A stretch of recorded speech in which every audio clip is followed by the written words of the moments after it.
What is up, guys, and welcome back to another video. So in this video we're going to be looking at some strategies on how to win at Othello, and we'll be looking at specifically smart ways to play around the corners and edges to improve your game. I have a couple other videos on Othello on my channel, but to be honest, I didn't have the most experience with the game when I made those. So since then I've been playing a lot, usually on an app called Othello Quest.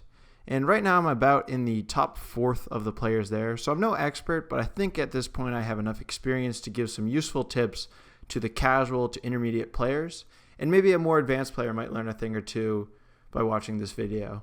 If you're new to this channel, don't forget to give that subscribe button down on the bottom right a good old clickety-click, but without further ado, let's just jump into it. The first tip is you generally want to avoid playing these orange buffer positions in the start to middle of the game. And you want to capitalize on your opponent playing these positions. There are exceptions that I'll get into, but to start off, let's look at these middle buffer corners. Pretty straightforward here. If the board looks like this and white decides to play that diagonal buffer, then it makes it really easy for black then to, in a couple moves, work his pieces in a position where he can capture that corner. And maybe, white can prevent it a move or two, but, as you can see here, that middle black tile can't be flipped, and as a result, whatever white does doesn't matter because black is going to get that corner. And once you're in this corner position, you want to start building out stable discs. Stable discs are pieces that no matter what else happens in the game, they cannot be reflipped over. So the way I like to think about this is that you work from the corner outwards in like iterations. So you have the one piece in the corner, then these three pieces, then these six pieces, etc. Next, let's move into how we can capitalize on the opponent playing in one of these edge buffer positions. This is definitely not as intuitive as the last example I showed, but oftentimes we can just as easily capture an early corner. Let's say that the board looked like this and black decides to play the edge buffer right here.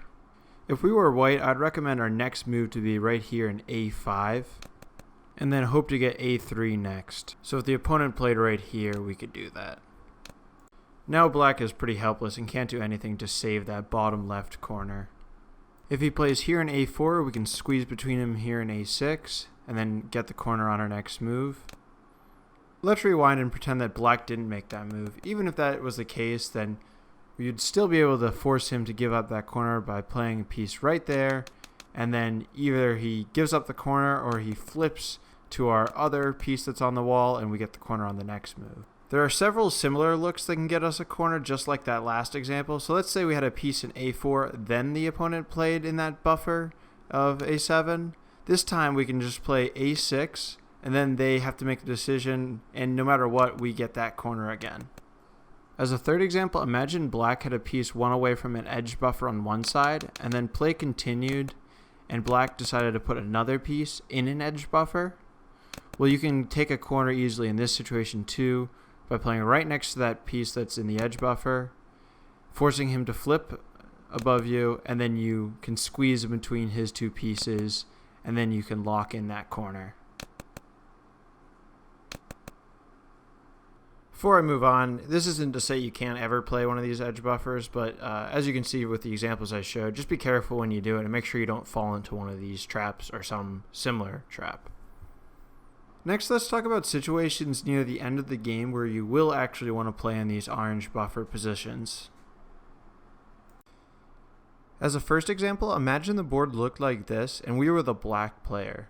The key thing to see with this board layout is that white has 5 pieces in a row on that right side, and this is something that we can usually capitalize off of. We can trade corners with white. So what we'll do is put our next piece in that middle buffer. And usually if we're playing a novice opponent, they'll be greedy and just immediately take the corner. And what this allows us to do is to squeeze in between his pieces, and then we get a kind of a strategic advantage because on our next couple moves, we can take 2 corners to the opponent's 1. From here, we have better positioning, and we can pretty easily end up winning this game.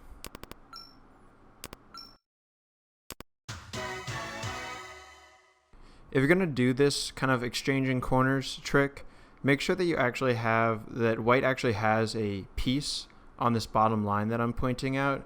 Otherwise, what will happen is white can, when you put your piece right there in that middle buffer, white can put his piece right next to it in h7, and he doesn't actually flip that buffer piece. So on his next move, he can actually just capture that corner, and now you don't get a corner, and he gets the sole possession of the corner, which is not good. This idea of exchanging corners generalizes to any edge formation that has 5 pieces on it with 1 blank square left over. So in this case, we have the 4 white pieces and then the 1 black tile. And whenever we have a formation like this, we always want to flip towards our own piece. So we would flip in the middle buffer towards that black piece in the bottom right. And if the opponent is greedy again, they'll flip into the corner immediately, and then we can squeeze between them again and get the corner on the next move and kind of have a strategic position. It might not look like it now, but as the black player, we can pretty easily control the game from here on out. And if I fast forward this clip, you can see that we'll end up getting the W again.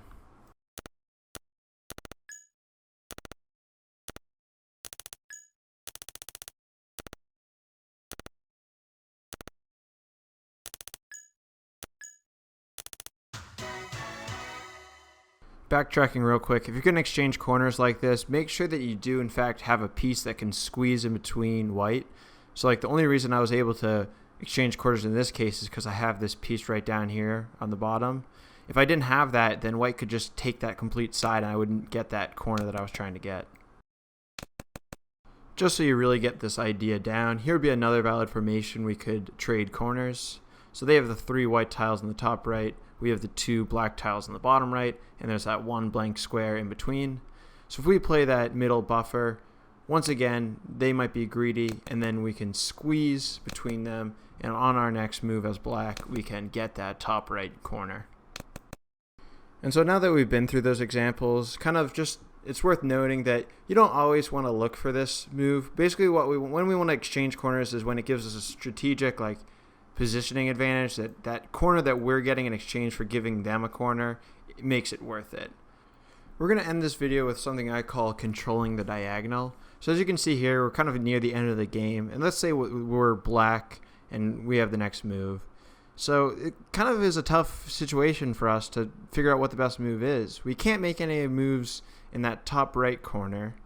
If we move into D1, the opponent can easily get a corner, so probably not that's the best move. If we move into, I guess, B2, the opponent gets a corner, so probably don't want to do that. And then if we look at the bottom right, if we move into G7, then the opponent gets the corner easily. So none of these moves are looking that great. So fortunately for us, we can see that we have a black piece in F3, and that's the top right of the diagonal there going down to the left. So if we flip into B7, then we control that entire diagonal, and the opponent can't flip into A8, which is good for us because it kind of buys us time. So the game continues, and maybe white's trying to get that corner still, but we can, with the next move, keep control of that diagonal. And what this allows us to do is, at this point, white has no moves really that are nice and safe. I guess it could go D1, but eventually going to have to give up a corner there. And so from this, because we did that initial control of the diagonal, we were able to take this game back, and as you can see as I continue to play this game, win this game pretty easily. I recommend making a move into that middle buffer to control the diagonal only when you really need to, or if you really are careful to plan out and make sure that the opponent can't just easily capture a corner. It's, I think, pretty easy when you start doing that to make a mistake and accidentally give up a corner. So usually it's like a last-ditch effort, but sometimes you can carefully plan it ahead and strategically do it as well. Alright, that's all I got for this video. Thank you guys for watching it. Hopefully you learned something. If you have any sort of questions on anything I covered here, or if you kind of have differing opinions than I do, or additional suggestions, I would love to hear them in the comments. So make sure to do that. If you liked this video, make sure to throw it a big thumbs up, and also it would mean a ton to me if you hit that subscribe button. Alright, yeah, that's all I got. Till next time, peace out.